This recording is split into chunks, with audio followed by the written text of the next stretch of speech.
هنجيب مطرب رومانسي وهنجيب مطرب شعبي ومطرب شعب الشعبي.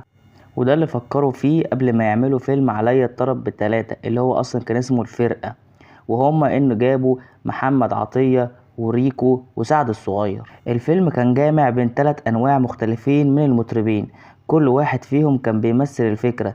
محمد عطية كان النجم الصاعد وقتها في برنامج ستار اكاديمي، وهو اللي كسب سنة 2004.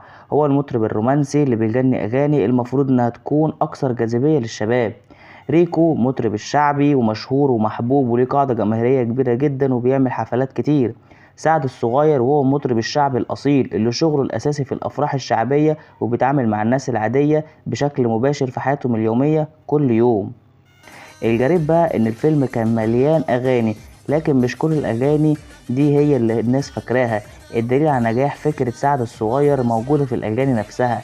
أغاني سعد الصغير أغاني زي بحبك يا حمار والعنب العنب هما الوحيدين اللي أثروا مع الناس وهما الوحيدين اللي علقوا مع الناس. الفيلم نفسه محققش نجاح في شباك الدساكر ولا حد اتفرج عليه، لكن أغنية بحبك يا حمار والعنب العنب العنب هما أكتر أغنيتين علقوا مع الناس ولسه معلقوا معاهم لحد دلوقتي، رغم إن كلماتها بسيطة، رغم إنها كانت نابعة من جواه وبتعكس الطابق الشعبي عند الناس. اغاني محمد عطية رغم انه غنى اغاني كتير في الفيلم دوت واغاني في افلام تانية وكان بينزل كليبات ساعتها كتير جدا، الا ان اكتر اغنية الناس بتفتكرها له يعني او بتضحك عليها اغنية انا بحب الدورة الدموية في فيلم درس خصوصي، اللي علقت مع الناس كتير ساعتها بعدها، مش عشان خاطر الاغنية حلوة لكن عشان خاطر كلماتها غريبة. وتخيلت كده انك تعمل كل ده عشان الفيلم ينجح ويكسر الدنيا ويقولك احنا هنجيب 3 مطربين كل واحد مطرب مختلف عشان نجمع بين جميع الأذواق والفيلم يسقط وما يجيبش إيرادات، لكن نقل سعد الصغير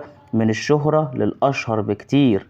سعد الصغير هو أكتر واحد عارف الشعب بيحب إيه وعارف بيحب يسمع إيه. سعد الصغير شخص ذكي جدا جدا جدا وعارف إزاي يحط نفسه ويخلي الناس تحبه في وقت قليل، بس هو دلوقتي الله أعلى وأعلم فين بقى، يلا ربنا يسامحه. وهنا بقى بيجي السؤال، ايه علاقة كل ده بالدرس بقى المهم؟ الناس ممكن تنسى كل تفاصيل الفيلم وممكن تنسى الفيلم اصلا، لكن مش هتنسى الاغنيتين بتوع سعد الصغير اللي كسر بيهم الدنيا بعد كده. وبكده نكون وصلنا لنهاية اخر الفيديو، ما تنساش تعمل لايك وتشترك في القناة وتستنى الفيديو اللي جاي. السلام عليكم.